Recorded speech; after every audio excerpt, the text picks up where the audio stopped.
अबुआ आवास चयन प्रक्रिया में गड़बड़ी पाए जाने पर चयन प्रक्रिया करने वाले पर होगी कार्रवाई। रिपोर्ट सतनाम सिंह। 2 लाख की लागत से बनने वाली अबुआ आवास पाकुड़ में अब तक कुल 6,649 आवास स्वीकृत की गई है, जिसमें से 3,597 लाभुकों के खाते में पहला किस्त भेज दी गई है। साथ ही शेष लाभुकों के खाते में 5 मार्च तक पहली किस्त भेज दी जाएगी। दरअसल अबुआ आवास चयन प्रक्रिया को लेकर डीसी के पास कई शिकायतें आई। उसके बाद डीसी ने संज्ञान में लेकर जांच किया। डीसी ने कहा कि राज्य सरकार द्वारा जारी किए गए गाइडलाइंस के अनुसार ही अबुआ आवास के लाभुकों का चयन और स्वीकृति दी गई है। उन्होंने कहा कि अगर किसी प्रकार की चयन प्रक्रिया में गड़बड़ी है तो हेल्पलाइन नंबर 9771514005 पर शिकायत करें।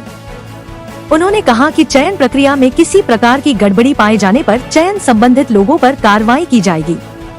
उन्होंने कहा कि 50% SC/ST, 35% OBC, 5% जनरल, 10% माइनॉरिटी के लोगों को आवास स्वीकृत की गई है। जिले में कई तरह की चर्चाएं हो रही है कि लूट, घूसखोरी वगैरह इस तरह का बहुत सारी शिकायतें आ रही। क्या सब पूरा मामला है इसमें कुछ? देखिए, सबसे पहले अबुआ आवास के बारे में बोलना चाहूँगा कि सरकार की गाइडलाइन बहुत ही क्लियर है कि अबुआ आवास में 8 अंकों के आधार पर परमानेंट वेटिंग लिस्ट तैयार किया गया है और उसमें कोई भी हेरफेर नहीं है और वो गाइडलाइन बिल्कुल क्लियर है। और जो 8 अंक जो पॉइंट्स जो लोगों को मिलते हैं वो बिल्कुल आसानी से चेक किया जा सकता है और उसके आधार पर जो परमानेंट वेटिंग लिस्ट है उसको सभी पंचायत के भवनों में बाकायदा पेश किया गया और उसको बाकायदा प्रिंट किया जा रहा है। समझिए कि कोई भी देख सकता है कि वो परमानेंट वेटिंग लिस्ट क्या है।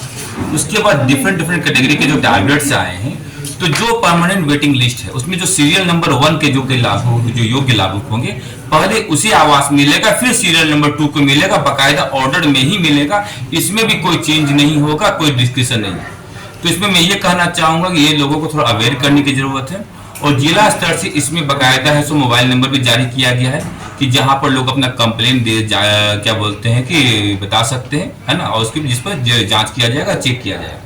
तो इसमें शिकायतें इस तरह का नहीं हो सकती है। लोगों को जानकारी के अभाव है। मेरे द्वारा जब लोगों से जो इंटरेक्शन होता है एवरी ट्यूसडे और फ्राइडे को, तो लोग हमारे पास आते हैं। सबसे पहले मैं यही कहता हूं कि आप परमानेंट वेटिंग लिस्ट में अपना नाम चेक कीजिए, उसके बाद बताइए।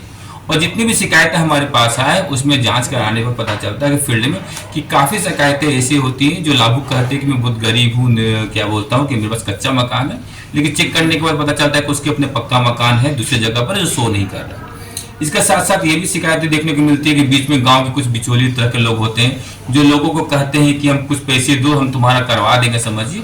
लेकिन ये भी एक फॉल्स इन्फॉर्मेशन है। लोगों से अनुरोध है कि इस तरह के चक्कर में नहीं रहे, क्योंकि प्रोसेस बिल्कुल ट्रांसपेरेंट है और किसी के द्वारा एक भी लिस्ट को इधर उधर नहीं किया जा सकता है।